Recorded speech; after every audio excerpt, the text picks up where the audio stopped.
नमस्कार, आदाब। Crime petrol dial 100 के सिटी क्राइम्स अध्याय के आज के एपिसोड में आप सबका स्वागत है। पर्यटन के लिए मशहूर शहर गोवा में अचानक लूटपाट की वारदात बढ़ रही थी।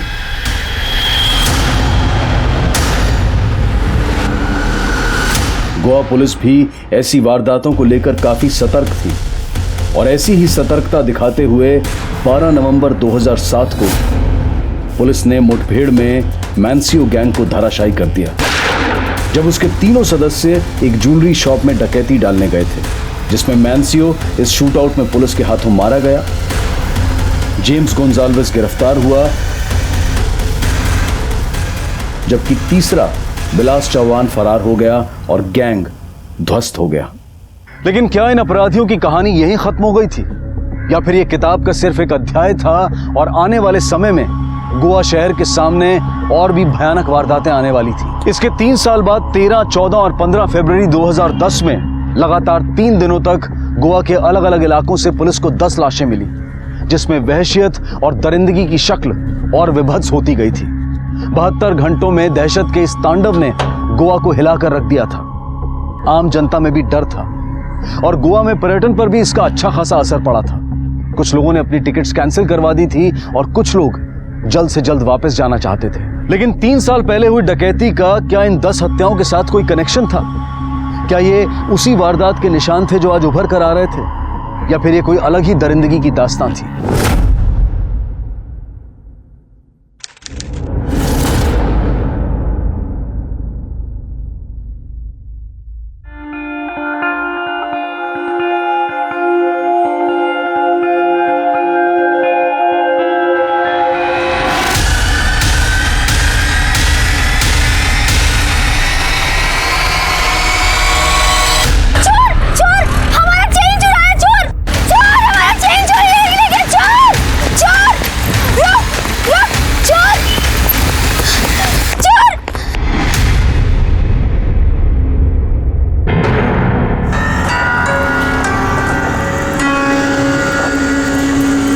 इस चेन का बिल है आपके पास? मैंने घर में बहुत ढूंढने की कोशिश की, लेकिन मुझे नहीं मिली। मेरे पति अस्पताल में, इमरजेंसी है। बाकी इतनी मेहनत से बनाई हुई चेन बेचती नहीं मैं।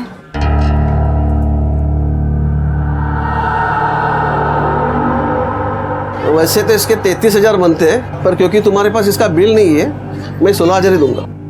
16,000? 16,000 तो बहुत कम है। दूसरी शॉप में पूछा था तो 27,000 दे रहे थे। एक काम कीजिए, मुझे मेरी चेन दे दीजिए, मैं उसी शॉप में दे देती हूँ। ठीक है, मैं तुम्हें 26,500 दे देता हूँ। देनी है तो बोलो। ठीक है।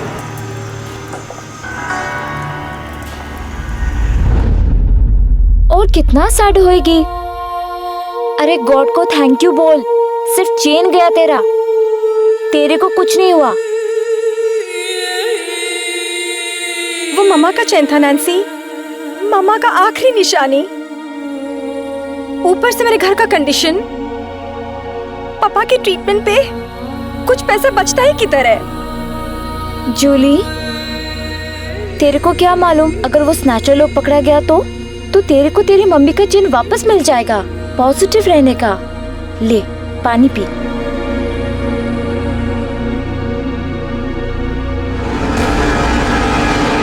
हे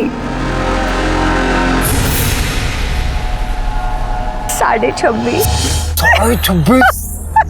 वो बहुत ज्यादा मिल गया रे। मेरी वजह से मिला है इतना पैसा। कैसे? वरना वो ज्वेलर बोल रहा था 16,000 से ज्यादा नहीं दूंगा, दे दिया। देख, अपने को ना कल से सीरियसली धंधे पे ध्यान देना होगा। कल से शुरू करते हैं अपन। अरे मैं तो कहती है आज से करते।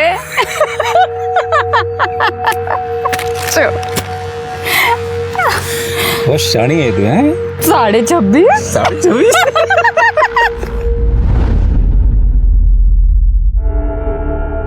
दवाई का टाइम हो गया पापा।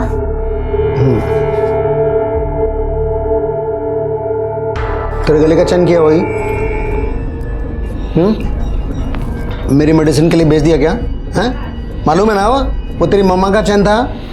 नहीं पापा, वो मैं मार्केट में जा रहा था तो चोर लोग खींच के भाग गया। मैं उसके पीछे भागी भी, पर वो लोग बाइक पे थे। तो पुलिस में कंप्लेंट करने का था ना। पापा आप तो जानते ही है, मैं पुलिस के पास कैसे जाएगा।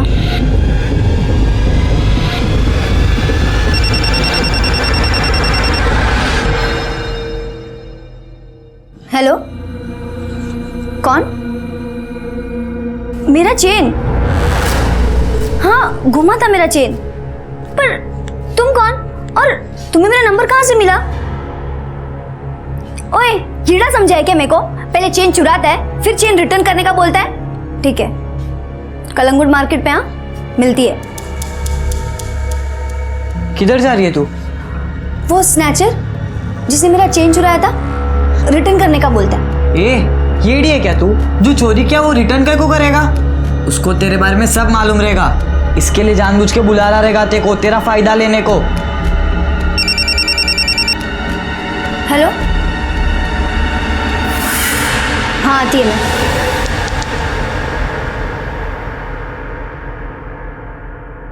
जूली यार मेरे को कुछ पैसा मांगता है यार, अर्जेंट है, होगा तो दे दे।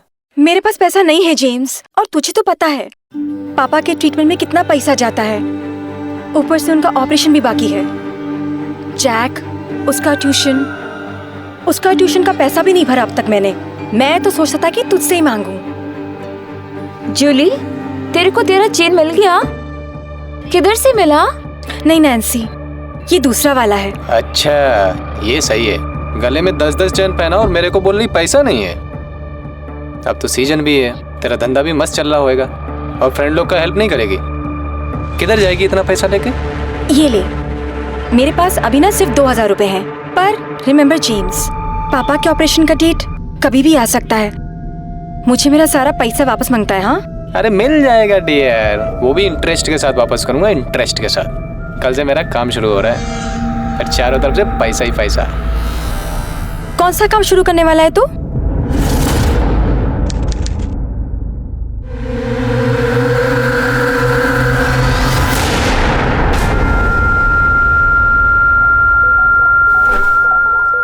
Excuse me. यस जी, एड्रेस पता है आपको? ये एड्रेस तो बहुत पास है, आपको सीधे जाना है 2 किलोमीटर तक, वहाँ पर एक मार्केट है। हाँ। वहाँ से फर्स्ट राइट। आपको पता है ये एड्रेस, आप वहीं जा रही हैं क्या? जी। तो come with us, we'll drop you और हमारी हेल्प भी हो जाएगी। श्योर, मैं वैसे में भी लेट हो रही थी। Please come sit, thank you.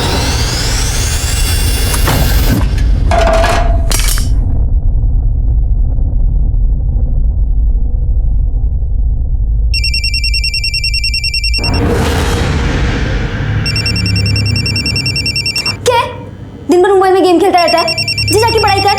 क्या दीदी, चैन से खाने तो दो।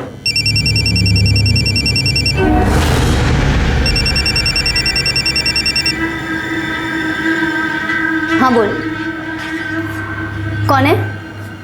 यहाँ कहाँ क्या गोरा है? देख, गाड़ी भेजेगा ना वो? अगर नहीं भेजेगा ना तो मैं अपनी टैक्सी से आएगी और उसका अलग चार्ज लगेगा। देख, उसका तेरे साथ जो भी हो वो तू देख ले, मुझे मेरा 1 घंटे का चाहिए, उससे ज्यादा मैं 1 मिनट भी नहीं देगी उसे। चल ठीक है, मैं आती है।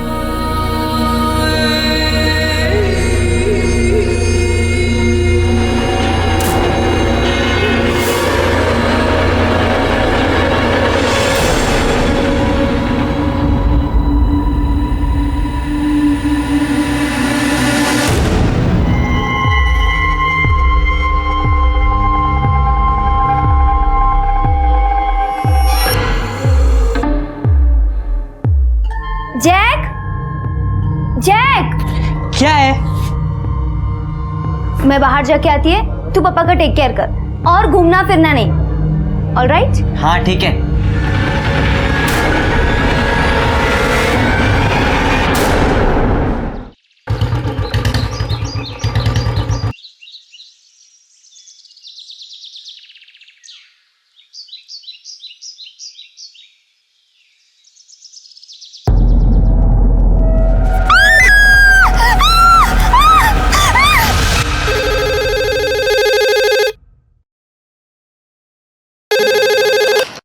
नमस्कार, पंजिम पुलिस स्टेशन।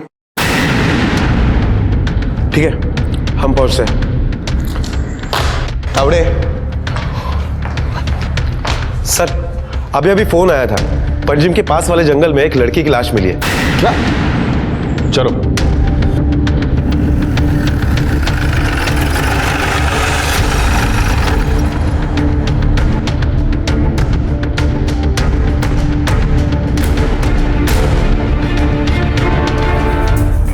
सावन, चेहरा जलाया गया है, इसका मतलब कातिल नहीं चाहता था कि बॉडी की पहचान हो सके। सर, कपड़ों से तो ये अच्छे घर की लग रही है, लेकिन बॉडी पे कोई भी गहने नहीं है। हो सकता है कि ये मामला लूटपाट का हो। कपड़े फटे हुए हैं, इसका मतलब मर्डर के पहले इसके साथ जबरदस्ती की गई है। लेकिन समझ में नहीं आ रहा, एक अकेली औरत यहाँ क्या कर रही थी? सर, तब तो ये भी हो सकता है कि ये भी एक कपल हो। यहाँ आने के बाद लड़का और लड़की इन दोनों में झगड़ा हुआ हो और बाद में गुस्से में आकर लड़के ने इसके ऊपर रेप किया और इसे मार डाला हो और चेहरा भी जला दिया। नहीं सावन, एडिया देखो, घिसी हुई है और ये रही घसीटने के निशान। इसका मतलब इस लड़की को कहीं और मारा और घसीट कर यहाँ लाके जला दिया है। और वैसे भी साथ में पेट्रोल लेकर कौन घूमेगा? आसपास का एरिया चेक करो, कोई गाड़ी के निशान मिलते हैं या नहीं वो देखो। Okay sir. सर, सर ये देखिए, टायर के निशान। टायर के निशान देखकर लगता है ये कोई छोटी गाड़ी होगी। फॉरेंसिक को बुलाओ और पता करो ये कौन सी गाड़ी हो सकती है, और उस लड़की की फोटोज और डिटेल्स आसपास के सभी पुलिस स्टेशन में भेज देना। हो सकता है कि उसकी किसी ने मिसिंग कंप्लेंट लिखाई हो। Okay sir. गोवा में मिली ये लाश उस भयानक दहशत की शुरुआत थी जिसकी चपेट में गोवा अगले कई दिनों तक रहने वाला था। ये खबर जंगल में आग की तरह से फैल गई और लोकल लोगों में और टूरिस्ट में खौफ पैदा हो गया, और ये खौफ का मंजर कम होने की बजाय और ज्यादा होने वाला था। लाशों की गिनती और डर का पारा कल्पना से बड़ा था।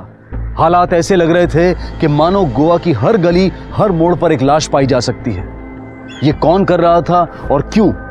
पुलिस ने इसका जवाब ढूंढना शुरू कर दिया था।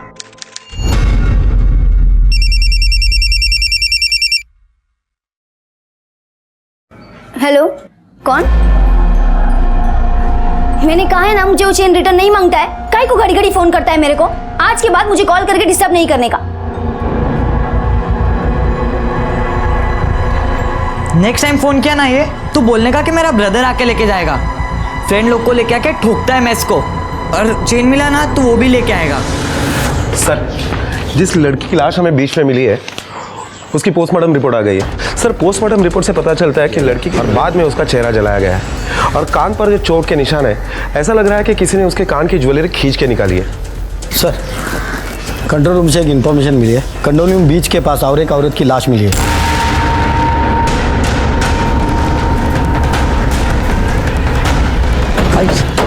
बॉडी कहाँ है? इस तरफ।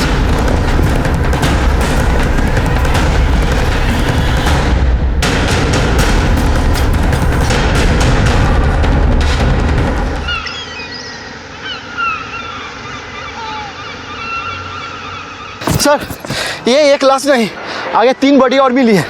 क्या? हाँ, डेड बॉडी है सर। कहाँ? आगे सर। चलो।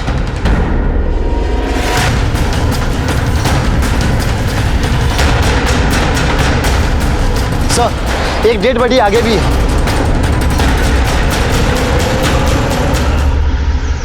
एक के बाद एक डेड बॉडीज मिल रही है। चल क्या रही है?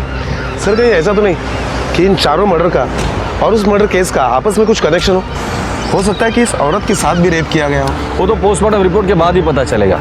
औरत का चेहरा बिगाड़ दिया, लेकिन तीनों के साथ कोई छेड़खानी नहीं। कपड़ों से तो ये लोकल लगते हैं।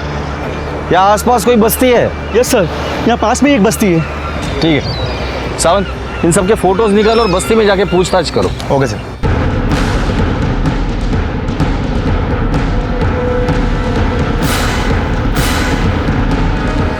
अरे सुनो,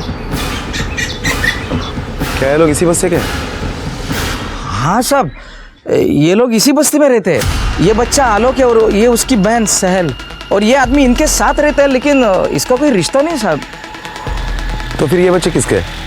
साहब, ये बच्चे तो कांता के साहब, गरीब है बेचारी, भंगार बेचने का काम करती है साहब, और अपने बच्चों को पालती है। उसके पीछे ये आदमी इनको संभालता है साहब। कहाँ रहते हैं लोग? वो उधर रहते साहब। आइए साहब, ये वाला मकान है साहब, ये वाला। लेकिन यहाँ पे तो ताला है। हाँ साहब, कल से इधर ताला है साहब। मतलब कल झगड़ा हुआ ना, तो कांता अपने बच्चों को लेके कपड़े धोने के लिए गए, तब से इधर ताला है साहब। झगड़ा? हाँ। किसके साथ हुआ था झगड़ा? वो इधर का एक भंगार वाला है साहब, उसके साथ झगड़ा हुआ। वो कल 3 लोगों को इधर लेके आया था साहब। भंगार वाला? हाँ।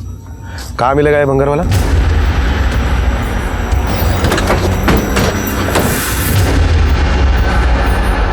क्यों बे? कांता के साथ तेरा ही लफड़ा हुआ था ना? तेरे रिसाइकल के दिन आ गए। लो इसे। चल चल।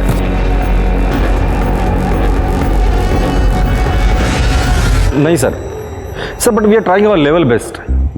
जी सर, हम लोग पूरी कोशिश कर रहे हैं। जी सर, कुछ लोगों को अरेस्ट भी किया है हमने। Okay sir, okay.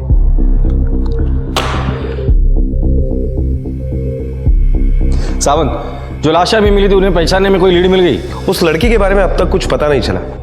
हाँ, लेकिन जो 4 लाशें हमें बीच पे मिली थी, उसमें से जो औरत थी सर, हमें यह भी पता चला है कि कांता का उस दिन एक भंगार वाले से झगड़ा हुआ था और उसके बाद कांता या उसके परिवार में से किसी ने नहीं देखा।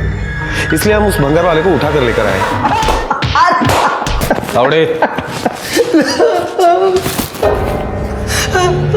कांता के घर पे तेरे साथ और 3 लोग गए थे, वो कौन थे और कहाँ है? बोल। बताता हूँ साहब, बताता हूँ।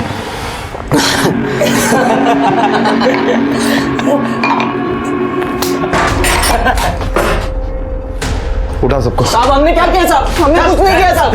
साहब हमने कुछ नहीं किया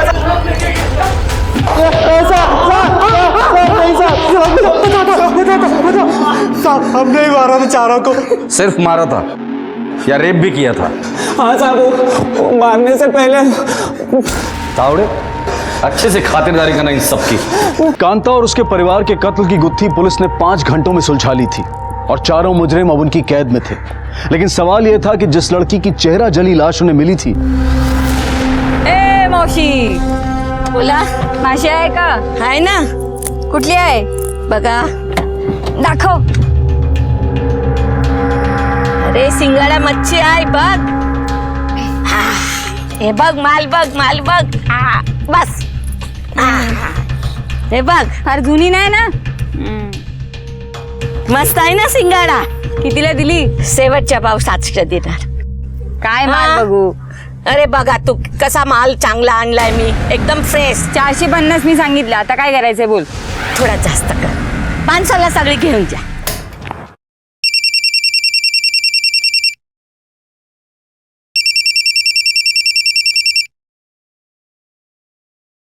हेलो, कौन? तुमको समझ नहीं आता? हमको चेन नहीं मांगता है। समझ नहीं आता बार बार क्यों फोन करता है? आज के बाद मुझे फोन किया ना तो समझ लेना। लड़की के मर्डर स्पॉट पर जो टायर के निशान मिले वो किसी 800 सीसी कार के हैं। 800 सीसी? ये तो बहुत पुरानी गाड़ी है। आरटीओ से पता करो कि 800 सीसी की कितनी गाड़ियां गोवा में है और किस किस के पास है। उन सबकी एक लिस्ट बनाओ और सबसे पूछताछ करो। Hello, what?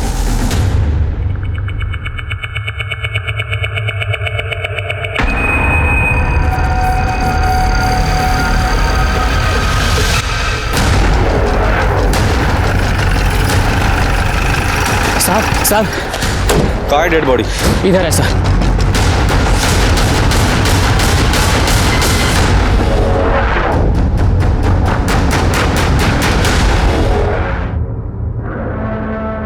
तुम्हें कैसे मालूम पड़ा? सर मैं इस रास्ते से जा रहा था तो देखा मछली की टोकरी पड़ी हुई है और पास में चप्पल पड़े हुए थे और मिट्टी पर घिसने का निशान। बहुत बास आ रहे थे साहब, और वहाँ जाके देखा तो लाश पड़े थे। पैरा में से तो ये मच्छी वाली लगती है, हो सकता है वो टोकरी उसी की हो।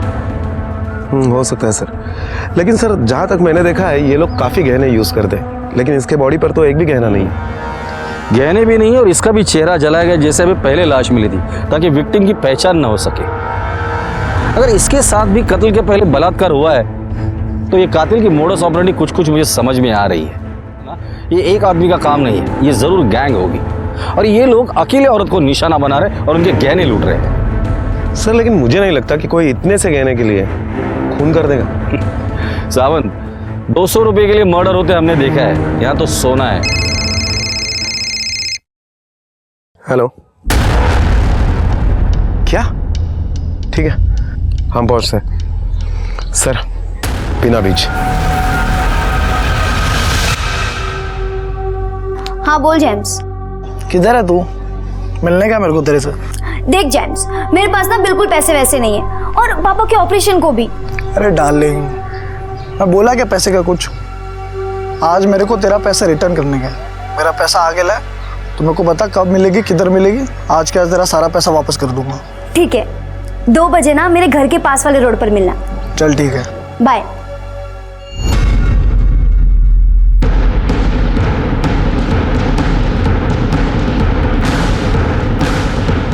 चलो बाजू हटो। चलो पीछे चलो, चलो चलो पीछे चलो, चलो पीछे।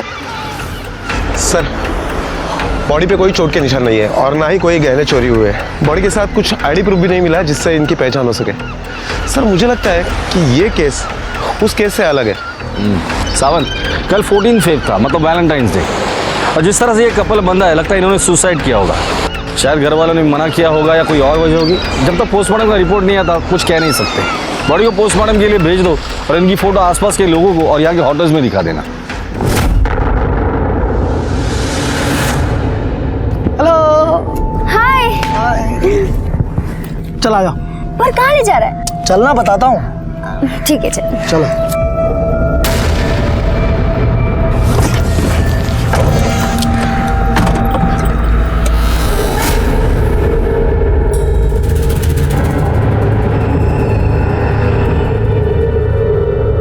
ये लोग कौन है? ये फ्रेंड्स है मेरे, मुंबई से आया घूमने के लिए। तो पहले इनको ड्रॉप करते हैं, फिर मैं तुम्हारा काम कर दूंगा। सही है?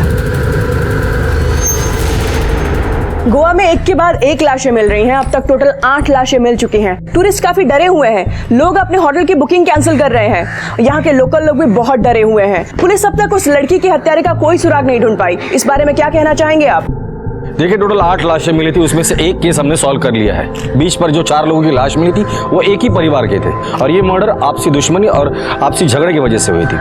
बीना बीच में जो कपल की लाश मिली थी, हमें लगता है कि वो सुसाइड है, लेकिन पोस्टमार्टम रिपोर्ट के बाद ही हम इस बात को कंफर्म करेंगे। सर, अब तक सिर्फ एक ही केस सॉल्व हुआ है। बाकी की हत्याओं का क्या? महिलाएं घर से बाहर निकलने में डर रही हैं। पुलिस अपनी कोशिश कर रही है। मुझे यकीन है कि हम जल्द से जल्द आरोपी को पकड़ लेंगे। आप लोगों के माध्यम से मैं लोगों को अपील करना चाहूंगा, खासकर औरतों से, कि वो अकेली अनजान और सुनसान जगह पर ना जाए और कुछ भी संदिग्ध दिखाई देता है तो प्लीज पुलिस को इन्फॉर्म करें।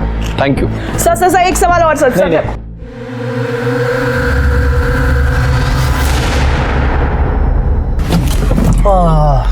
यहाँ क्यों स्टॉप किया गाड़ी? स्टॉप नहीं किया, स्टॉप हो गई। आई थिंक गाड़ी में ज़्यादा हीट हो गई है। Let me check.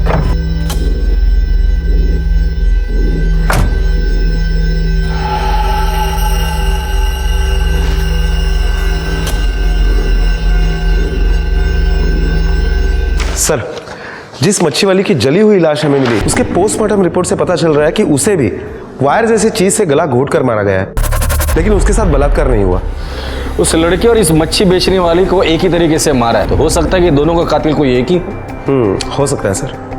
और एक बात सर, बीना बीच पर जिस कपल की लाश हमें मिली थी उनका भी पोस्टमार्टम रिपोर्ट आ गया है और इस पोस्टमार्टम रिपोर्ट से पता चल रहा है कि उनकी मौत पानी में डूबने की वजह से हुई है। इसका मतलब इन दोनों के मौत से कोई लेना देना नहीं है। हेलो, ठीक है, हम आ रहे हैं। सर, और एक लड़की की लाश मिली है। क्या?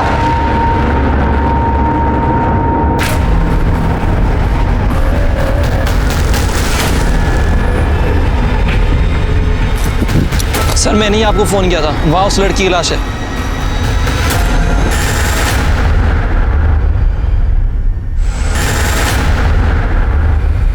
ये सीरियल किलर का ये तीसरा मर्डर है। चेहरा जला दिया है, ज्वेलरी गायब है, हाथ पर क्रॉस का निशान है, तो हो सकता है कि लड़की क्रिश्चियन हो और लोकल हो। आसपास देखो कुछ मिलता है क्या?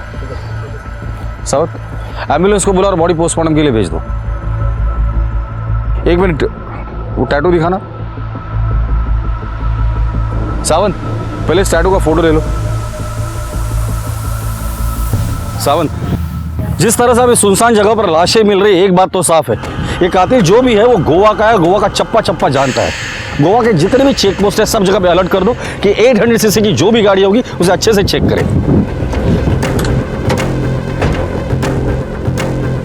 Really sorry sir. Yes sir. नहीं सर, अभी तक कोई भी ब्रेक थ्रू नहीं मिला है, मुझे थोड़ा और वक्त दीजिए। Yes sir, thank you sir.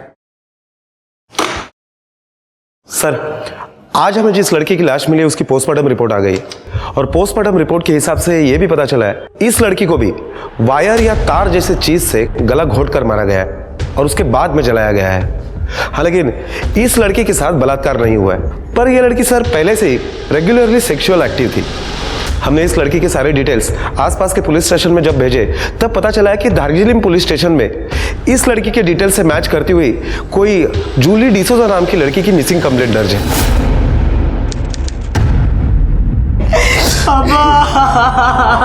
Sorry Peter, but Jully आखिरी बार कहाँ जाने के लिए घर से बाहर निकली थी? नहीं मालूम सर, वो मेरे को कुछ बोल के नहीं गई सर। दीदी की एक चेन चोरी हो गई थी मार्केट से, जो कि एक स्नैचर ने चोरी की थी।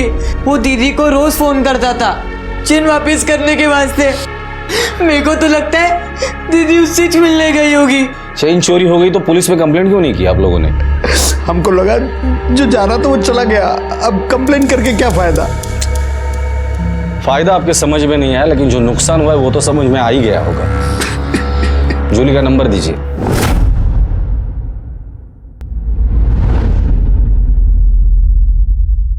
सर, जूली के कॉल रिकॉर्ड्स आ गए। सर, जूली के कॉल रिकॉर्ड से पता चलता है कि गोम्स डिसोजा नाम के आदमी ने पिछले 3 महीने में जूली को 299 बार फोन किया है। सबसे पहले इस गोम्स डिसोजा को उठाकर लेकर आओ, पता तो करे कि 299 बार इसने जूली को किस खुशी में कॉल किया था। साहब, जूली अपना कजन सिस्टर था। अपने सिस्टर से बात करने को रीजन चाहिए क्या?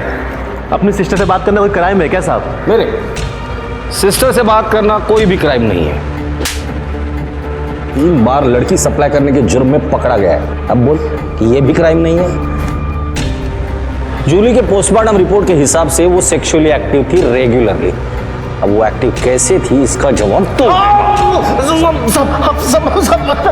बोल बोल बोल। वो सब छोड़े तो सही साहब, वो सब अपनी उसका सारा काम देखता था साहब। काम देखता था मतलब कस्टमर लाता था उसके लिए, पिन था उसका तो। शर्म आनी चाहिए तुझे। बहन कहता है उसे और उसी से धंधा करवाता है। साहब, अगर ऐसी बात है तो सबसे पहले पीटर अंकल को बैड फील करना मांगता है साहब। उसके बोलने से अपन जूली को धंधे पे लाया था।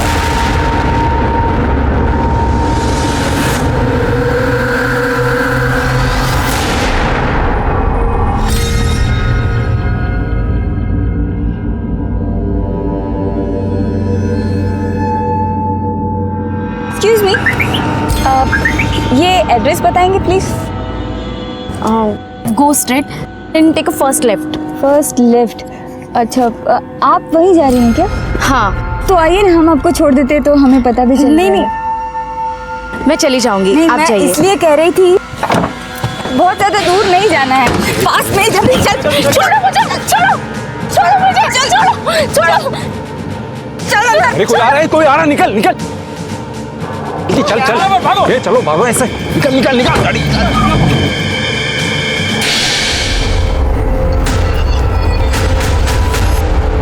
कैसे बाप हो तुम? खुद की बेटी को प्रोस्टिट्यूशन के धंधे में धकेल दिया। उस बेचारी को तो मरते दम तक पता नहीं चला कि उस धंधे में धकेलने वाला उसका खुद का बाप था। और किस लिए? खुद की बीमारी का इलाज उसके पैसे से हो सके इसलिए। शर्म आनी चाहिए तुम्हें। चलो।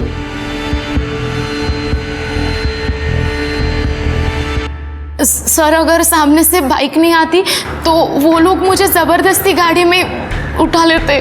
गाड़ी कौन सी थी? इतना तो याद नहीं सर, आई थिंक 800 सीसी, पर मैंने गाड़ी का नंबर नोट कर लिया था। ये देखिए सर।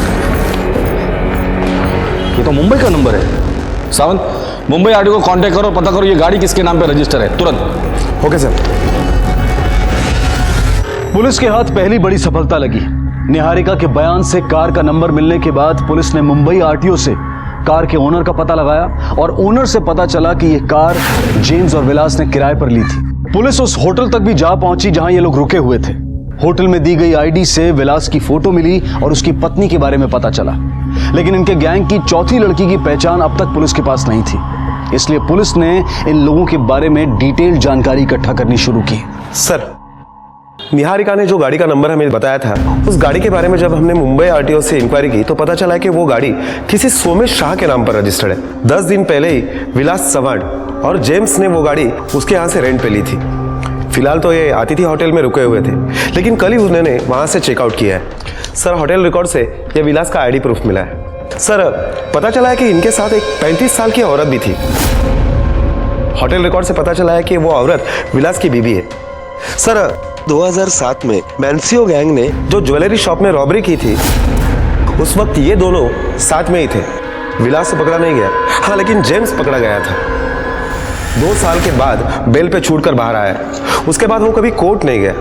उसके घर वालों ने भी उसे बेदखल कर दिया है। विलास चौहान आज तक पुलिस के हाथ में नहीं लगा है। सर, मैंने जब इन दोनों के फोटो निहारिका को दिखाए तो उसने इन दोनों को पहचान लिया है। सावंत, इन दोनों के फोटोग्राफ्स गोवा से बाहर जाने में हर चेक पोस्ट पे सर्कुलेट कर दो। सावंत, याद रहे, ये तीनों गोवा छोड़कर बाहर नहीं जाने चाहिए। Okay sir.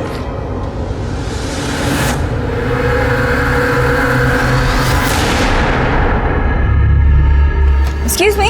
Yes, thank you.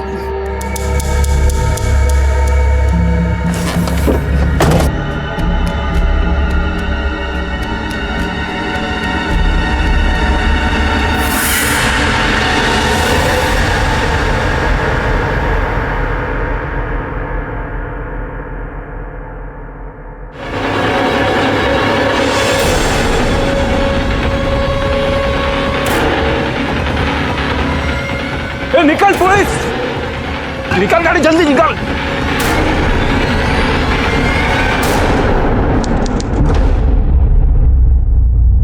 Sir, उन तीनों में से जेम्स का मोबाइल अभी भी ऑन है और जिसके लोकेशन से पता चल रहा है कि अभी अभी उन्होंने गोवा बॉर्डर क्रॉस किए, वो मुंबई की तरफ जा रहे हैं। और इसीलिए मैंने गोवा से मुंबई जाने वाले रोड पर जितने भी चेक पोस्ट है सबको अलर्ट कर दिया है। गुड सर, पेट्रोलियम टीम को गोवा मुंबई रोड पर उनकी गाड़ी मिली है।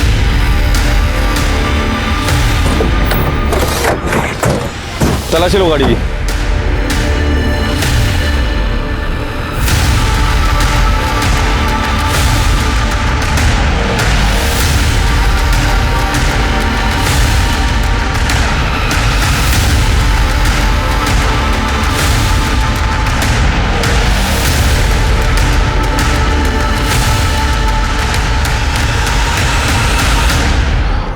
सर, गाड़ी में एक लेडीज पर्स मिला है, लेकिन खाली है, और ये वायर मिला है।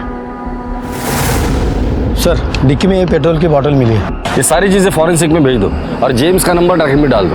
Okay sir.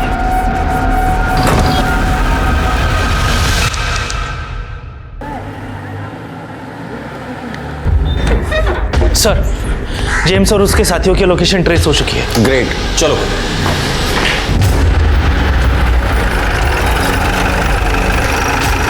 सर, इस तरफ।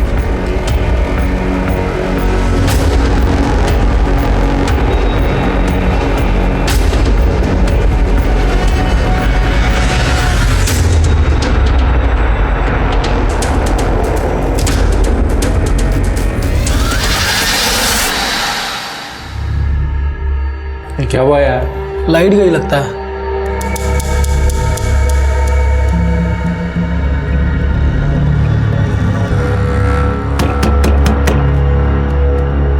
कौन है? इलेक्ट्रिक बोर्ड से आए। ये पुराना मीटर जल गया था ना, वो नया पिटाना है। दरवाजा खोलो। बैठो बैठो, मैं देखता हूँ।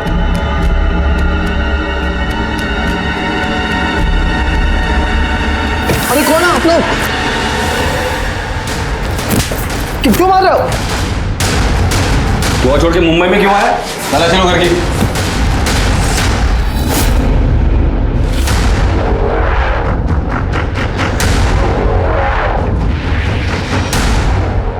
सर, ये मोबाइल और गहने मिले।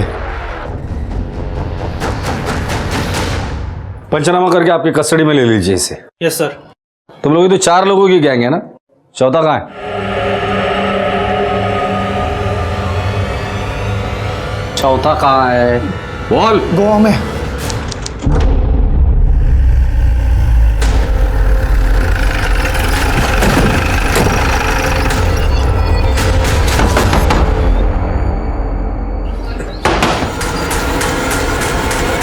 नैन्सी,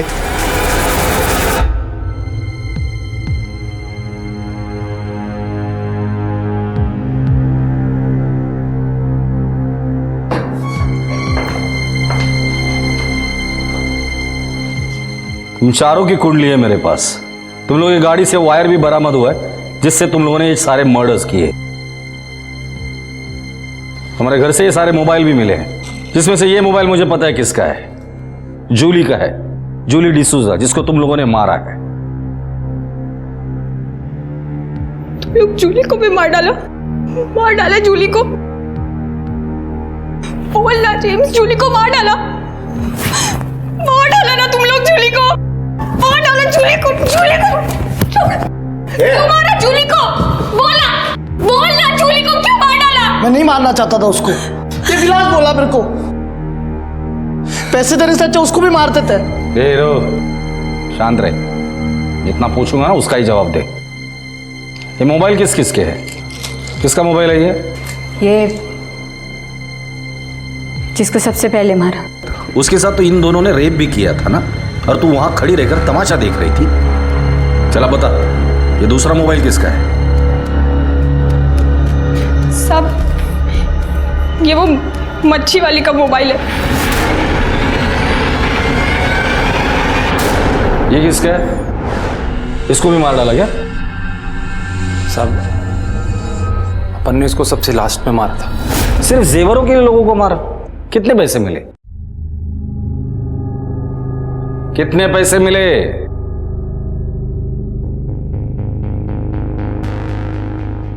साहब 48,000। साहब पैसा खत्म हो गया था साहब। पुलिस से तो मैं ऐसे ही भाग रहा था, कभी कैसे कमाता। सिर्फ 48,000 रुपए के लिए तुम लोगों ने मासूम लोगों को मार डाला। इतना पैसा तो तुम लोग मेहनत करके भी कमा सकते थे। अब जिंदगी भर यहीं सड़ना। सावंत, इन सब के खिलाफ चार्जशीट फाइल करो। Okay sir. पुलिस ने चौथी लाश भी बरामद कर ली और इन चारों के खिलाफ चार्जशीट फाइल की, और अदालत ने इन चारों को उम्र कैद की सजा सुनाई, और आज ये चारों अपने किए की सजा भुगत रहे हैं। ये केस मानवता के चेहरे पर एक तमाचा था, जहां अपराधियों ने अपने जीवन यापन के लिए इतना घिनौना तरीका अपनाया। अपनी जरूरतों के सामने उन्हें दूसरों की जिंदगी भी सस्ती नजर आती थी। क्या कोई भी सहूलियत, कोई भी महत्वाकांक्षा इंसान की जिंदगी से बढ़कर हो सकती है? बिल्कुल नहीं। और जो लोग ऐसा समझते हैं वो ये जान लें कि वो मानसिक तौर पर बीमार हैं, और आज नहीं तो कल उन्हें उनके कर्मों की सजा भुगतनी होगी। देखते हैं हमारे आज के एपिसोड की दूसरी कहानी।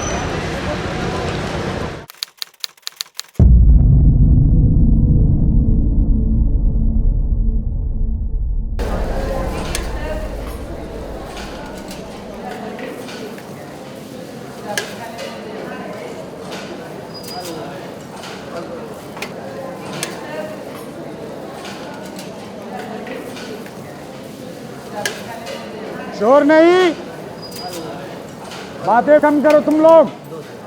जल्दी जल्दी खाना खाओ और अपने रूम में चलो। अरे डस्टबिन, आराम से खाना। जहाँ खाना दिखाने टूसना चालू। अरे विनय, तू क्यों नहीं खा रहा? आज रात स्पेशल डिनर का प्लान बना है। अब ये हॉस्टल का सादा खाना कैसे जाएगा पेट में? कहाँ?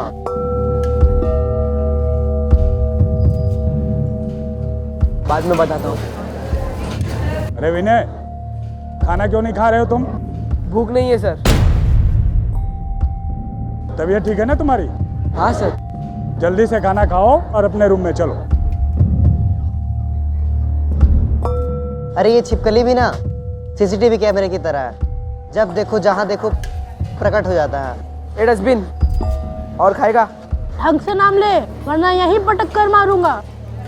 क्यों मारेगा? खिला खिला के पका दिया हॉस्टल वाले।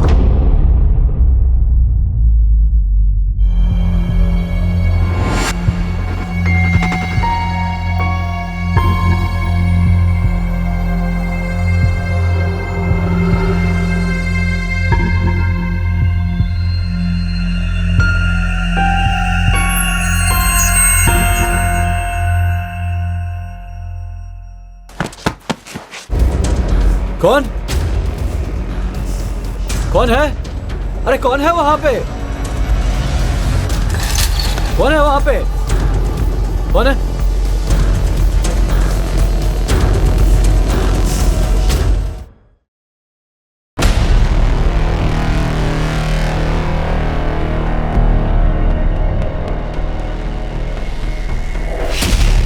He is no more.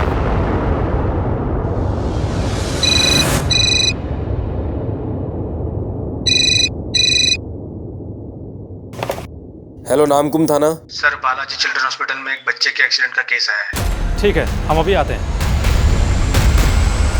तू लेके जा रहा था, तू कहाँ चला गया विनय? कहाँ चला गया? आपसे एक सवाल पूछना था। जी सर। विनय का बिहेवियर कैसा था? मेरा मतलब, उसने कभी आपसे कुछ बताया हो?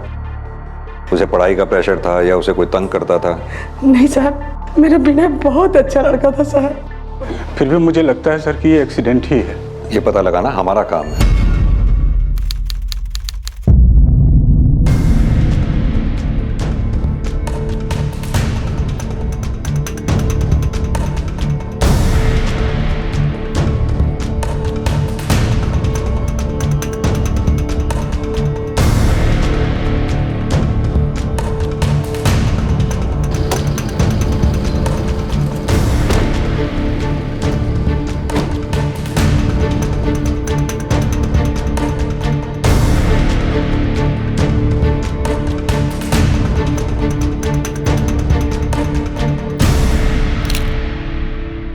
सर, हम तो ड्यूटी पे चौकन्ना बैठे थे, तभी इधर से वो आवाज आया जैसे कोई तेजी से भाग के गया हो वैसा। तो हम सर पर दौड़कर भागे तो कहाँ देखते हैं ये विनय रहता कहाँ था? कहाँ था इसका कमरा? पहले माले में। दूसरे माले में तो बड़ा बच्चा लोग रहता है। यहाँ हॉस्टल में कैमरे लगे हुए हैं? हाँ है ना सर। एक कैमरा तो गेट के बाहर लगा है और दूसरा कैमरा गलियारे के अंदर। लेकिन गलियारे वाला कुछ दिन से ठीक नहीं चल रहा है। हम स्कूल वालों को बोले थे लेकिन अभी तक ठीक ही नहीं करवाया। ये विनय कमरे में अकेला रहता था? नहीं, हर कमरा में दो तीन बच्चा साथ में रहता है। ये विनय के रूममेट से मिलना है। हाँ चलिए ना सर, आइए। चलिए, आप लोग यहीं रहिए। प्रिंसिपल साहब, हमें विनय के केस में स्कूल के बच्चों से कोई पूछताछ करनी है। ओके, हम आपको पूरा कोऑपरेट करेंगे, लेकिन ये पुलिस की वर्दी में हम अपने स्कूल में और हॉस्टल में आपको अलाउ नहीं कर सकते। ठीक, हम पूछताछ बाद में कर लेंगे। फिलहाल हमें आपके कैंपस में जितने भी सीसीटीवी लगे हैं उनकी फुटेज चेक करनी होगी। अखिलेश जी सर, इन्हें जितनी भी सीसीटीवी फुटेज चाहिए ना अवेलेबल करा दो। Okay, thank you. Thank you. आइए।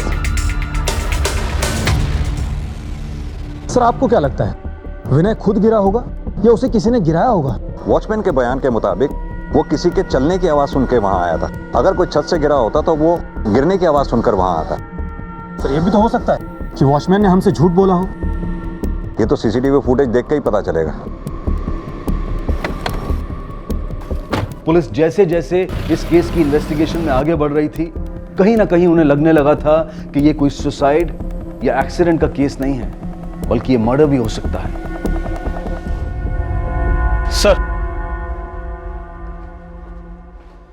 सर, ये देखिए। सर, रात को 11:15 बजे विनय हॉस्टल से बाहर निकला था और 12 बजे वॉचमैन ने हॉस्टल का गेट लॉक कर दिया था। सर, 3:45 पर अचानक वॉचमैन की आंख खुली और वो दौड़कर उस जगह गया जहां पर उसे विनय जमीन पर पड़ा मिला। योगेश, जरा इसे जूम करना।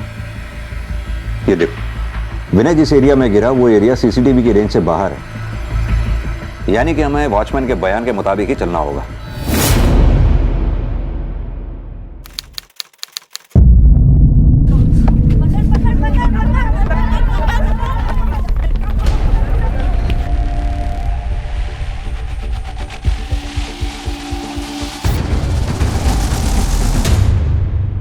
देखिए, उस बच्चे की कोई कंप्लेन मुझे आज तक नहीं मिली थी और मेरे पॉइंट ऑफ व्यू से ये महज एक एक्सीडेंट था। मिस्टर दुबे, वो पता लगाना हमारा काम है। ये प्रमोद है, आपको जहां भी जाना है, जिनसे भी मिलना है, ही विल हेल्प यू। आइए सर, यही बॉयज हॉस्टल है, सारे बच्चे यहीं रहते हैं। ये कैमरा कैसे टूटा हुआ? बच्चे बड़े शरारती हैं सर, कुछ दिन पहले ही उन लोगों ने तोड़ दिया। प्रिंसिपल साहब ने जांच बैठाई है, हमारे ऊपर भी जांच चल रही है। और ये विनय का कमरा, वो कहाँ पर है? वो ऊपर है सर, आइए।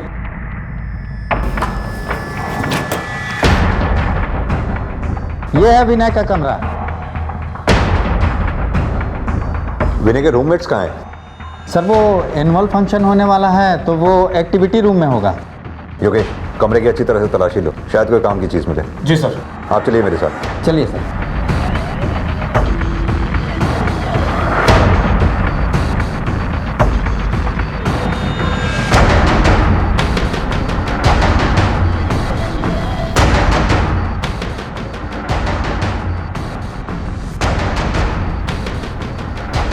राहुल, बेटा तुमने विनय को आखिरी बार कितने बजे देखा था? सर कुछ 11:45 बजे। पक्का याद है आपको? हाँ सर, क्योंकि उसी टाइम पे वॉचमैन आके रूम चेक करता है और फिर हॉस्टल का गेट लॉक करता है।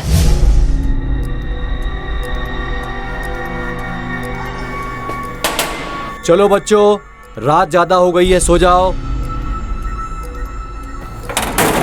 सर वॉचमैन तो 10:30 को ही बंद कर देता है, लेकिन अभी एनुअल फंक्शन की तैयारियां चल रही है ना, इसलिए वो 1 घंटा लेट बंद करता है। उसके रूम चेक करने के 5-10 मिनट बाद ही विनय बाहर गया था। उसने बेटा आपको बताया नहीं कि कहाँ जा रहा है? सर मुझे लगा कि वॉशरूम गया होगा, लेकिन थोड़ी देर होगी तो मैं सोचा किसी पास के रूम में बैठा होगा और फिर मैं गाना सुनते सुनते सो गया सर। विनय से आपकी अच्छी दोस्ती थी ना? हाँ सर, बहुत अच्छी। अच्छा एक बात बताओ, क्या विनय अक्सर इतनी देर रात में बाहर जाया करता था? नहीं सर, लेकिन कभी कभी जाता था। सब अजय के रूम में जाते थे लैपटॉप पर मूवीज देखने। नहीं सर, उस रात विनय मेरे कमरे में नहीं आया था। देखो बेटा, आज डरने की कोई बात नहीं है, कोई कुछ नहीं कहेगा तुमसे। नहीं सर, मैं झूठ नहीं बोल रहा। हम कभी कभी रात में मूवीज देखते थे, लेकिन वो उस रात नहीं आया था। तुमने लास्ट टाइम विनय को कब देखा? मेस में खाना खा रहे थे तब। अरे विनय, तू क्यों नहीं खा रहा? आज रात स्पेशल डिनर का प्लान बना है। अब ये हॉस्टल का सादा खाना कैसे जाएगा पेट में? बेटा विनय ने कुछ बताया था कि उस रात वो कहाँ जा रहा था? नहीं सर। ठीक है।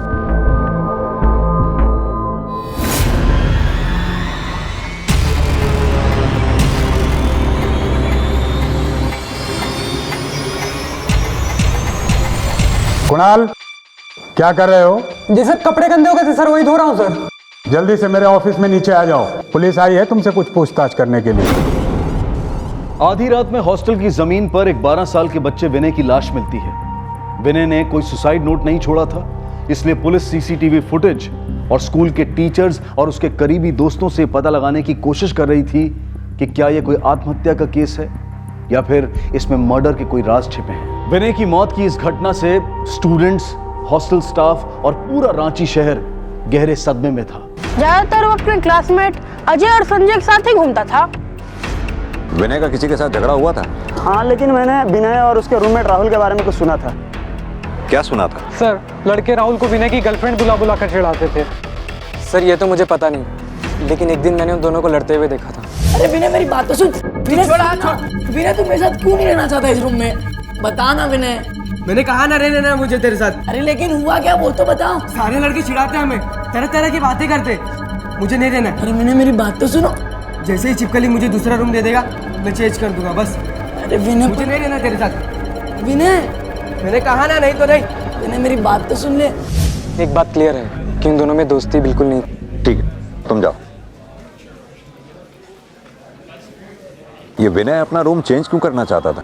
इन लड़कों का क्या है सर, रोजाना कोई ना कोई इन्हें बहाना मिलना चाहिए रूम चेंज करने के लिए। और वो बाकी लड़के जो उन्हें चिढ़ाया करते थे उनका क्या? ऐसे छोटे मोटे हंसी मजाक तो स्कूल कॉलेजेस में हुआ करते हैं ना सर। वैसे कोई भी सीरियस बात हुई होती मुझे तो जरूर पता चलता। उन लड़कों के बारे में कुछ पता लगा जिन्होंने कैमरा तोड़ा था? नहीं सर। अरे तो कैमरा तोड़ते वक्त रिकॉर्डिंग तो हुई होगी ना? अरे सर, आजकल के बच्चे तो स्मार्टफोन से भी ज्यादा स्मार्ट होते हैं। सारे के सारे मंकी कैप पहने हुए थे।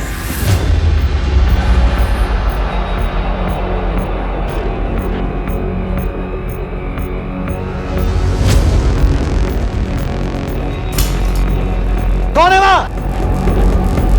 कौन है? ये विनय के स्पेशल डिनर से क्या मतलब था? कहां जा सकता था वो? पता नहीं सर, कैंपस से बाहर निकलना तो इम्पॉसिबल है। गेट पे हमेशा गार्ड रहता है। सर एक मिनट सर, विनय अगर डिनर के लिए बाहर गया भी था तो ये भी तो हो सकता है कि वो गेट बंद होने से पहले ही वापस आ गया हो?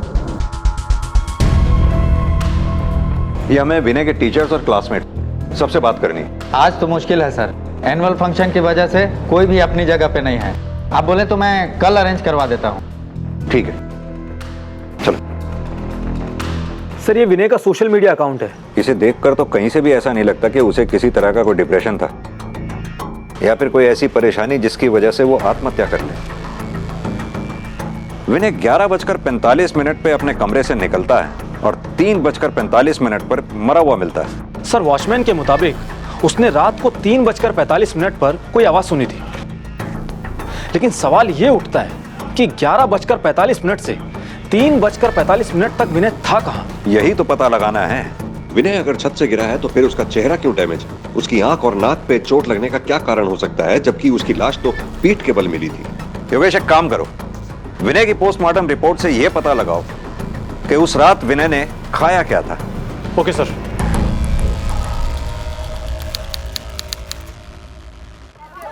बहुत दुख की बात है कि हमारे स्कूल में एक एक्सीडेंट की वजह से हमारे स्कूल के बच्चे की मौत हो गई। पूरे स्टेट में हमारे स्कूल का एक रेपुटेशन है, नाम है। अब हमारे सामने जिम्मेवारी है कि हम अपने स्कूल का रेपुटेशन कैसे बचाएं। पुलिस आएगी, आपसे कई तरह के सवालात पूछे जाएंगे, आपको उतने ही सवाल का जवाब देना है जितना जरूरी है। Got it? एक तरफ टीचर्स और स्टाफ अपने स्कूल की रेपुटेशन बचाने में लगे हुए थे और वहीं दूसरी तरफ पुलिस के लिए केस आसान नहीं था, क्योंकि उन्हें बच्चों की उम्र को ध्यान में रखते हुए अपनी इन्वेस्टिगेशन को बहुत सोच समझकर आगे बढ़ाना था। 6x - 42, 6 into x, 6x Vinod sir and 6 into जी आइए सर। इन्हें प्रिंसिपल साहब ने भेजा है, आपसे कुछ बात करना चाहते हैं। बोलिए सर। मिस्टर विनोद, हमें जी क्लास के बच्चों से कुछ बात करनी है। हाँ सर प्लीज, व्हाई नॉट। अच्छा हमें बताएंगे ये विनय कहाँ बैठा करता था? सर विनय तो वहां बैठा था, प्रतीक के पास।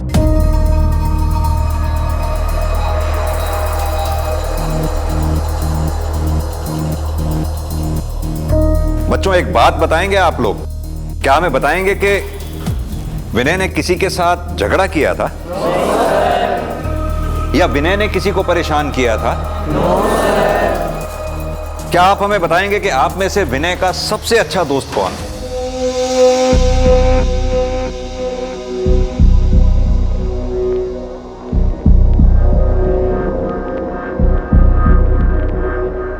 तुम्हारा नाम अजय है ना? Yes sir. तुम्ही से हमने उस दिन कमरे में बात की थी। Yes sir. मिस्टर विनोद। जी सर। क्या मैं अजय से थोड़ी देर बाहर बात कर सकता हूं? जी सर। अजय तुम सर के साथ बाहर जाओ। Thank you. विनय का बिहेवियर कैसा था? नॉर्मली था सर। बेटा विनय का कोई ऐसा सीक्रेट जो तुम हमें बताना चाहते हो, जो विनय अपने दोस्तों को नहीं बताता हो? जैसे कि विनय उस रात किससे मिलने गया था? नहीं पता सर। अच्छा बेटा, राहुल और विनय तो रूममेट्स थे ना, फिर दोनों साथ में क्यों नहीं बैठते थे? दोनों पहले साथ ही में बैठते थे, फिर एक दिन विनय मेरे पास आया और उसने मुझे अपने पास बैठने के लिए कहा, और जब राहुल क्लास में आया तो उसी बात को लेकर विनय के साथ राहुल का झगड़ा हो गया।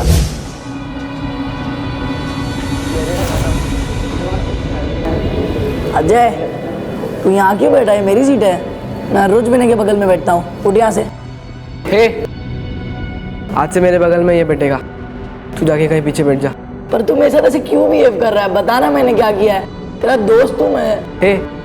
मैंने कहा ना पीछे बैठ, चल जा। हे विनय ज्यादा मत चिल्लाओ, तेरे गर्लफ्रेंड रोने लगेगी।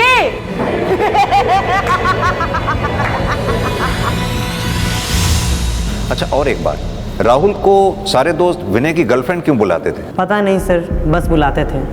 तो विनय और तुम सारी क्लासेस में साथ में ही बैठते थे? हाँ सर, बस 8 क्लास को छोड़कर।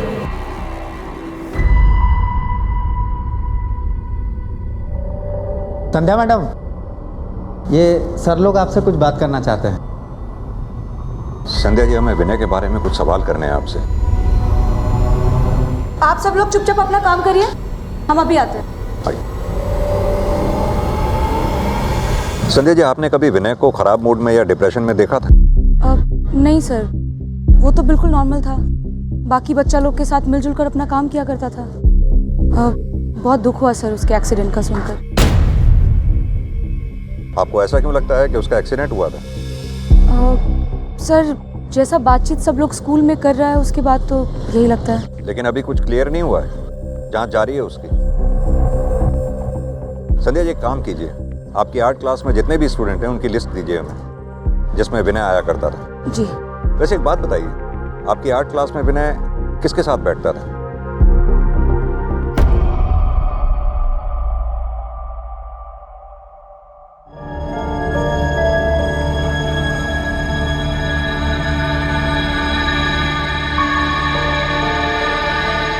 वो रही फातिमा सर। फातिमा बेटा, ये अंकल लोग तुमसे कुछ बात करना चाहते हैं। फातिमा बेटा, डरो नहीं। अगर आप नहीं चाहती कि हम यहाँ बात करें तो चलते चलते करते हैं। बेटा, आपकी आर्ट टीचर ने हमें बताया कि आर्ट क्लास में आप विनय के साथ बैठा करती थी। विनय आपका दोस्त था? क्या विनय की किसी से फाइट हुई थी? अच्छा चलो, छोड़ो इस बात को। एक बात बताओ, आपको ड्राइंग पसंद है? विनय कैसी ड्राइंग करता था? विनय को ड्राइंग का बहुत शौक। विनय की ड्राइंग क्लास में सबसे बेस्ट ड्राइंग थी। उसने एक बार टीचर का कार्टून भी बनाया था।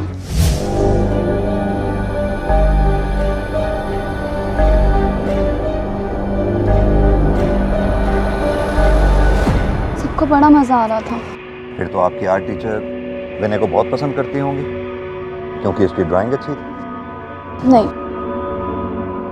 टीचर को वो कार्टून देखकर बहुत गुस्सा आया।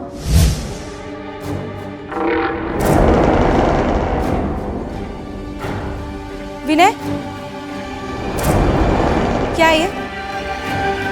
कुछ नहीं मैम। कुछ नहीं है ये? क्या है ये? संध्या मैम ने विनय को बहुत मारा। बहुत दर्द हो रहा था उसे।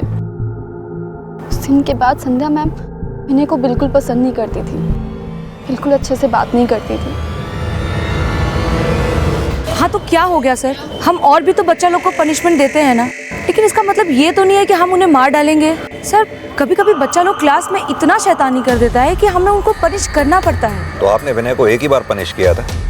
अब सर, हमें ना जाना होगा, अब हमारे क्लास का टाइम हो रहा है। ठीक है। Thank you. राहुल बेटा, बिल्कुल मत घबराओ, सब कुछ खुल के बताओ।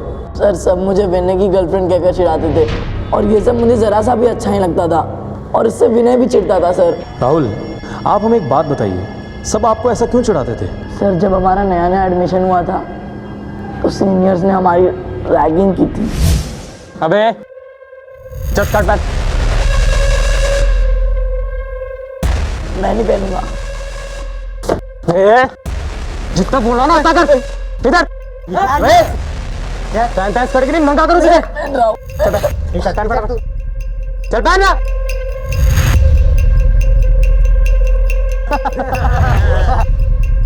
अब तू इसका हीरो और ये तेरी हीरोइन।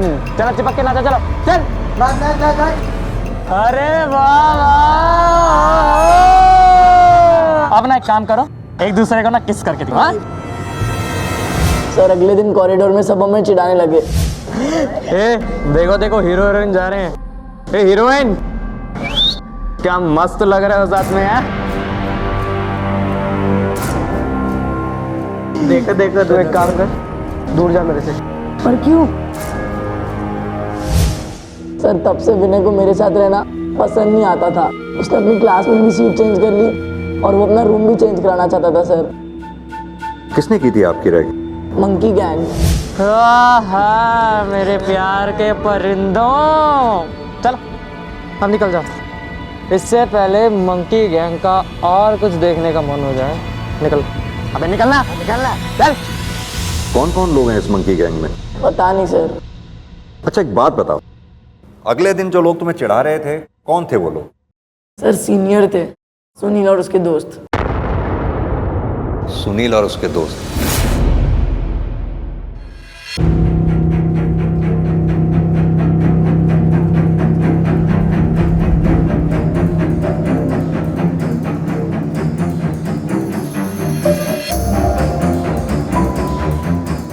विशाल, क्या कर रहे हो? प्रेयर का टाइम हो गया, सभी बच्चे जा चुके हैं, जल्दी से आ जाओ। जी सर, अभी आया सर।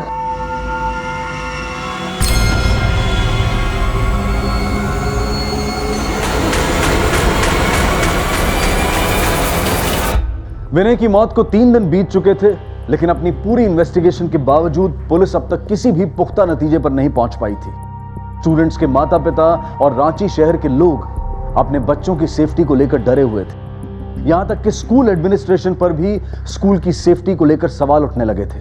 दूसरी तरफ मीडिया भी बार बार पुलिस से विनय की मौत का कारण पूछ रही थी। पुलिस पर प्रेशर बढ़ता जा रहा था और तभी इस केस का रुख अचानक तब पलट गया जब पुलिस के हाथ विनय की पोस्टमार्टम रिपोर्ट आई। सर, रिपोर्ट के हिसाब से विनय की मौत नीचे गिरने से नहीं हुई है, बल्कि उसके सर पर किसी भारी चीज से वार किया गया था। और सर, विनय की मौत रात को 12:30 बजे हुई थी, वो भी बहुत ज्यादा खून बह जाने की वजह से। सर, विनय का खून करीब 4 घंटे बहा था। एक बात और सर, जिस रात विनय की डेथ हुई थी उस रात को उसने डिनर में मटन खाया था। एक काम करो, विनय के हॉस्टल की मेस से यह पता लगाओ कि मंगलवार की रात को मेस में खाना क्या बना था। और एक बात, फॉरेंसिक टीम से विनय के जूतों के सैंपल मंगवाओ। क्या पता उसके जूतों के नीचे कुछ ऐसा लगाओ जिससे हमें यह क्लू मिले कि वो उस रात कहां कहां गया था। सर, पोस्टमार्टम रिपोर्ट ने पुलिस के शक को यकीन में बदल दिया। उस रात हॉस्टल में विनय की बड़ी बेरहमी से हत्या की गई थी। एक 12 साल के बच्चे से किसी की ऐसी क्या दुश्मनी हो सकती थी कि किसी को उसे जान से मारने पर मजबूर होना पड़े।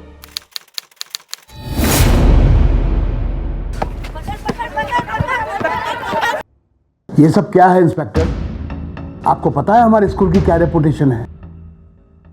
अभी एक मर्डर की इन्वेस्टिगेशन भी है, जिसके लिए हमें आपके स्कूल के सभी टीचर्स, स्टूडेंट्स, स्टाफ सभी के बारे में इंफॉर्मेशन चाहिए। जी सर। पता करो हॉस्टल से बाहर जाने के लिए और कौन कौन से गेट्स हैं। जी सर। कि जिस रात विनय की मौत हुई उस रात मेस में मटन बना था क्या?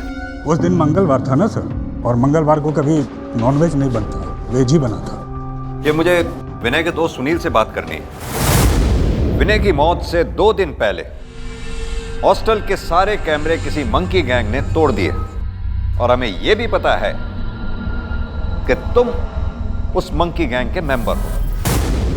Monkey gang? कौन सा मंकी गैंग सर? मैं किसी मंकी गैंग का मेंबर नहीं हूँ। राहुल और विनय की जिस रात हॉस्टल में रैगिंग हुई थी उसके बाद से तुमने उसे चिढ़ाना शुरू कर दिया था। देखो देखो, हीरो हीरोइन जा रहे हैं। हीरोइन देखो, हॉस्टल में जो कुछ भी हुआ है ना वो बहुत ही गलत था और कानून इसके लिए सजा भी दे सकता है। हम यहाँ विनय की मौत का पता लगाने की कोशिश कर रहे हैं, तो जो कुछ भी जानते हो बता दो हमें। हाँ सर, हमने उन दोनों की रैगिंग की थी और हम मंकी गैंग ने वो सीसीटीवी कैमरा तोड़े थे सर। क्यों तोड़े थे? प्लान क्या था तुम्हारा कि तुम लोग विनय को मारोगे और किसी को पता भी नहीं चलेगा? नहीं सर, हमने तो विनय को तंग करना भी बंद कर दिया था।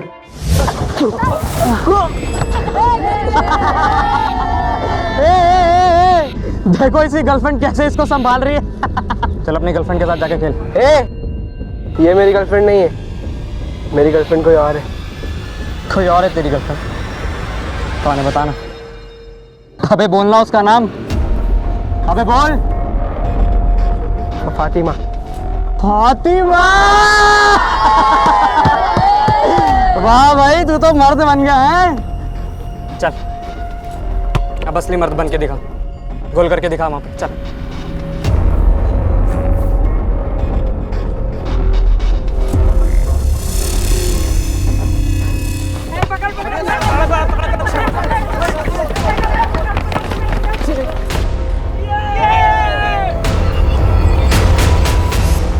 हाँ सर, मैं मानता हूँ कि मेरी गलती है, लेकिन मैंने विनय को नहीं मारा है सर।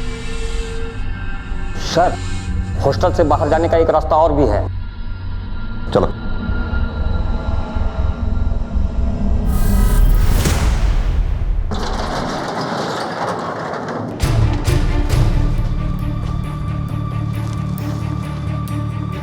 सर, यहाँ से तो कोई भी आराम से निकल सकता है।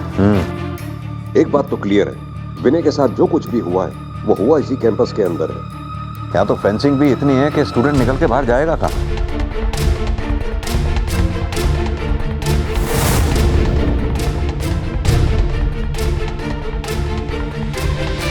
Sir, cough syrup. सर और भी बोतल है।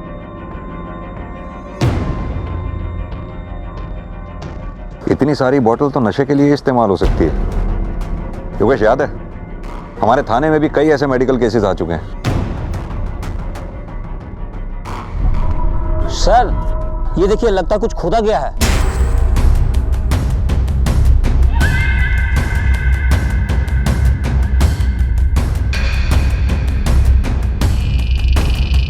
तो ताजी खुदी हुई मिट्टी, खोदो इसे।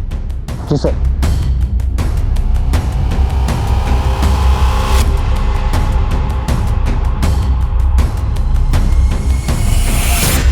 क्या है, निकालो उसे। सर ये लीजिए।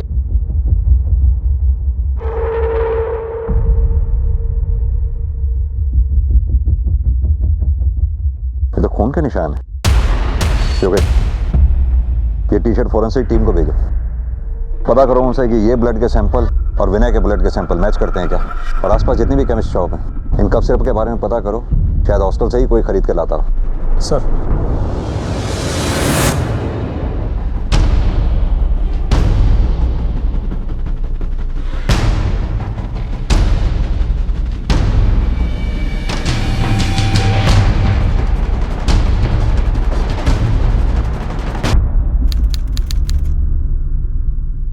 तुम लोगों को तुम्हारे माँ बाप ने यहां पढ़ने लिखने के लिए भेजा और तुम यहां आकर नशा करने लगे। सर उस टी शर्ट पर लगे खून के सैंपल विनय के ब्लड से मैच कर गए हैं।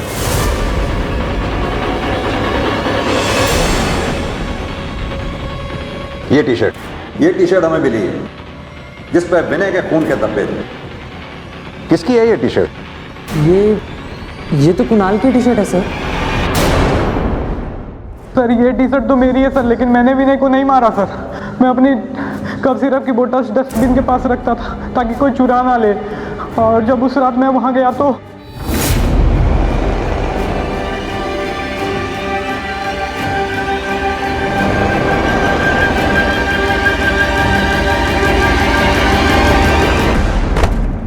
कसम से सर मैं सच बोल रहा हूँ सर, मैंने विनय को नहीं मारा सर, और तो मैं कभी भी विनय के साथ कफ सिरप भी नहीं पिया। अगर विनय नशा करता भी था तो ये बात किसी को पता हो ना हो, एक को जरूर पता होगा। सर मैंने कभी उसे पीते हुए नहीं देखा, लेकिन हो भी सकता है। सर विनय उतना अच्छा लड़का नहीं था जितना हम सोचते थे। वो तो एग्जाम में चीटिंग भी करता था, और एक दिन पता नहीं कैसे उसे मैथ्स पेपर मिल गया।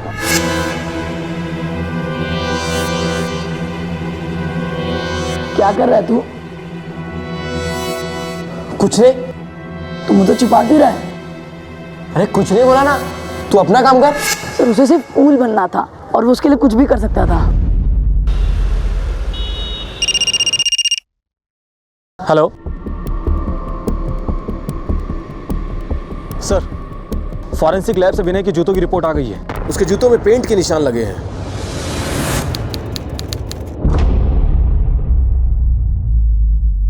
आइए सर, ये स्टाफ क्वार्टर है। यहाँ कैमरा क्यों नहीं लगा हुआ? ज़रूरत नहीं थी तो स्कूल प्रशासन ने लगवाया भी नहीं। कौन कौन रहते हैं? सारे टीचर्स रहते हैं सर। चलिए आइए, थोड़ा साइड देना भाई।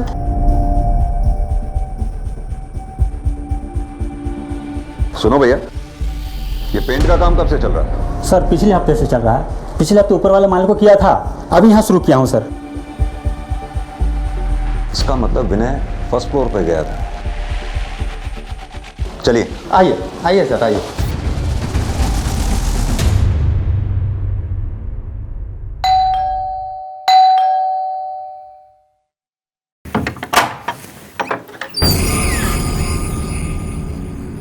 फातिमा, तुम यहाँ?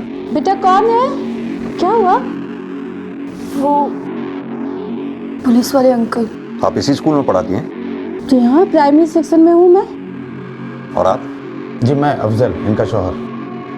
आप लोगों से कुछ पूछताछ करनी है। सर आप हमें क्यों परेशान कर रहे हैं? मैं जितना जानता था सब कुछ बता दिया, इससे ज्यादा मैं कुछ नहीं जानता।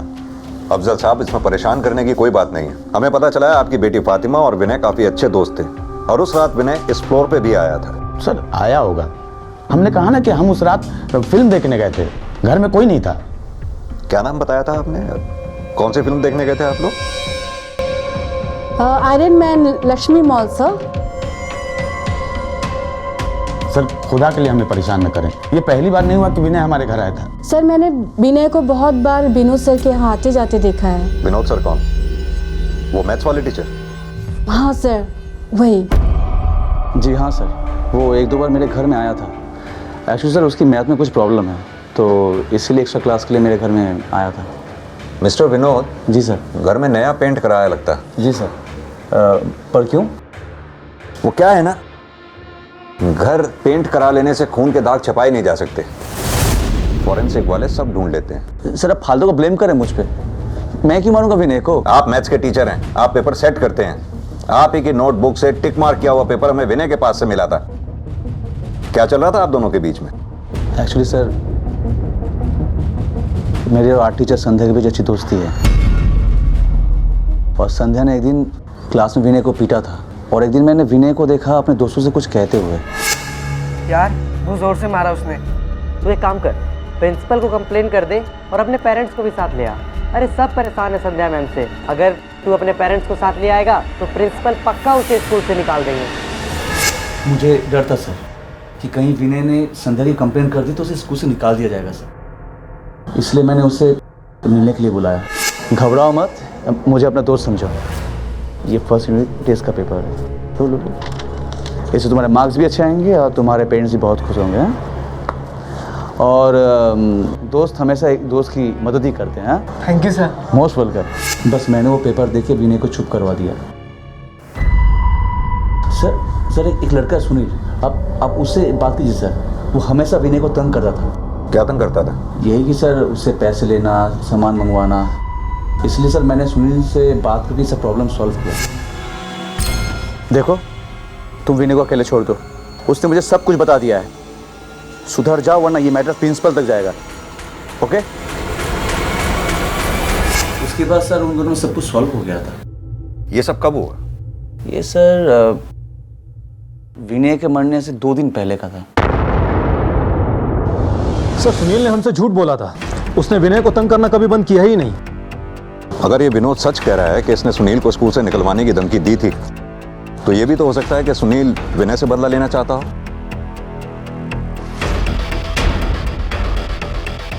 योगेश, ये हॉस्टल के मेन गेट पर जो सीसीटीवी है इसकी फुटेज चेक करो।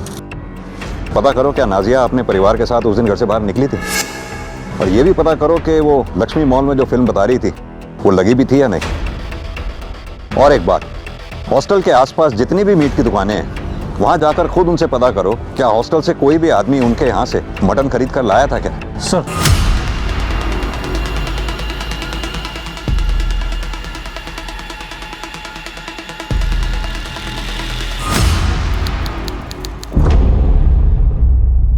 सर सीसीटीवी फुटेज में नाजिया की कार हॉस्टल के अंदर रात को 1 बजे एंटर होते दिख रही है, लेकिन सर शीशे पर तेज रोशनी पड़ने की वजह से कार के अंदर और कौन कौन था ये मालूम नहीं लग पाया। इस कार को वेरीफाई करवाया वॉचमैन से, ये कार किसकी है? हाँ सर, वॉचमैन ने बताया है कि उस रात को उसने नाजिया की कार को ही अंदर जाते देखा था, लेकिन सर गाड़ी के शीशे बंद होने की वजह से वो भी नहीं बता पा रहा है कि गाड़ी के अंदर और कौन था। एक बात और सर, उस दिन हॉस्टल के अंदर सिर्फ 3 लोग ही मीट खरीद कर लेकर आए थे। कौन कौन? सर स्कूल का गार्ड, स्कूल का क्लर्क और स्कूल टीचर नाजिया का हस्बैंड अफजल। योगेश एक काम करो, मंगलवार की रात 10:30 बजे की लक्ष्मी मॉल की सारी सीसीटीवी फुटेज चेक करो। सर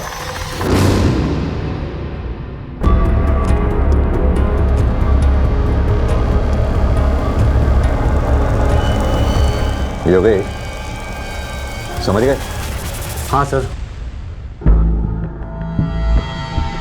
हमें याद नहीं सर कि हमने ट्यूसडे को क्या खाया था। चलिए मैं याद दिला देता हूं। उस रात आप लोगों के यहाँ मटन बना था। हो सकता है सर, ये हमारे यहाँ याद रखने वाली बात नहीं है।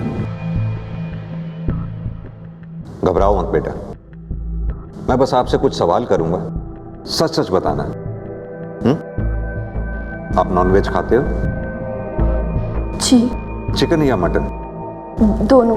तो एक बात बताओ, क्या ट्यूसडे को आपने चिकन खाया था? नहीं, मटन।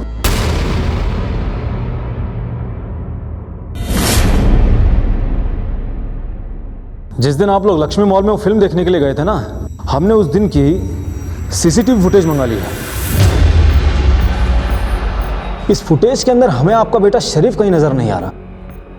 अब आप हमें यह बताइए कि उस वक्त आपका बेटा था कहाँ? आज स्कूल में सभी विनय और फातिमा की बातें करते थे सर, मुझे बहुत गुस्सा आता था।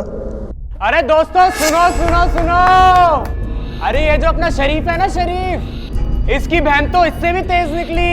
अरे बोलने तो दो भाई, इतनी सी उम्र में बॉयफ्रेंड भी बना लिया उसने। अबे तो कब बना रहा है गर्लफ्रेंड है? मैंने विनय को अपने घर मटन खाने को बुलाया था। अम्मी अबू को कह दिया था मेरी तबीयत ठीक नहीं है तो मैं फिल्म देखने नहीं जाऊंगा। उनके जाने के बाद जब विनय घर आया, शरीफ जल्दी आ भाई, बहुत भूख लग रहा है। अरे ले ना विनय, तेरे लिए अम्मी जान ने गरमा गरम मटन बनाया है। इसलिए तो मैं मैच में खाना नहीं खाया ना। अरे तो तेरा अपना घर है, तू टेंशन क्यों लेता, तू यहाँ खा। हाँ सुन ना, मैं तेरे लिए गर्मा गर्म रोटी लेके आता हूँ, ठीक है? जल्दी जा जल्दी जा।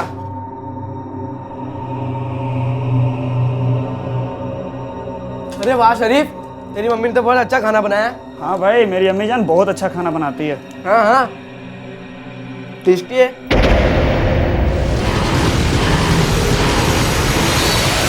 अम्मी अब्बू जब घर आए तो उन्होंने देखा कि मैंने क्या कर दिया था। ये क्या हो गया? अरे ये कैसे हुआ? अब्बू गलती से हो गया मेरे से। गलती से हो गया नालायक कहीं के। तुमने क्या कर दिया तुमने ये? अब जो हो गया सो हो गया। इस गिलास को रात में ठिकाने लगाना पड़ेगा। तुम कपड़े से नहीं, ये ठीक नहीं है। कपड़े से खून साफ करो तुम। जल्दी जल्दी करो, घबराओ मत, रो मत। अब्बू ने देर रात तक इंतजार किया, उसके बाद विनय की बॉडी को बॉयज हॉस्टल में डालकर आ गए।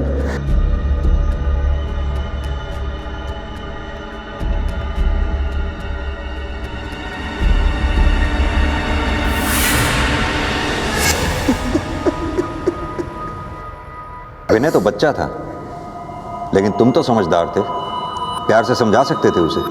ईर्ष्या और जलन इंसान को कभी कभी इतने आवेश में ले जाती हैं कि वो कब क्या कर बैठता है उसे खुद पता नहीं चलता। 12 साल के मासूम विनय को अपनी जान सिर्फ इसलिए गंवानी पड़ी क्योंकि वो अपने से बड़े स्टूडेंट्स में एक पहचान बनाना चाहता था, और शरीफ ने सिर्फ दूसरों के उकसाने भर से इतना खतरनाक कदम उठा लिया। अगर अफजल और नाजिया वक्त रहते विनय को हॉस्पिटल ले जाते तो शायद विनय की जान बच सकती थी, लेकिन अपने बेटे के गुनाह को छुपाने में उन्होंने खुद अपने हाथ खून से रंग लिए।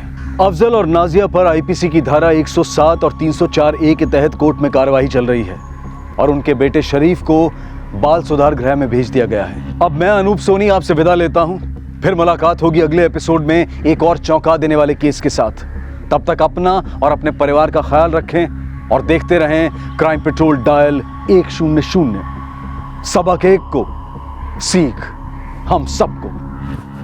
जय हिंद। इस तरह के और भी एपिसोड देखने के लिए हमारे चैनल को सब्सक्राइब करें और बेल आइकन दबाना ना भूलें।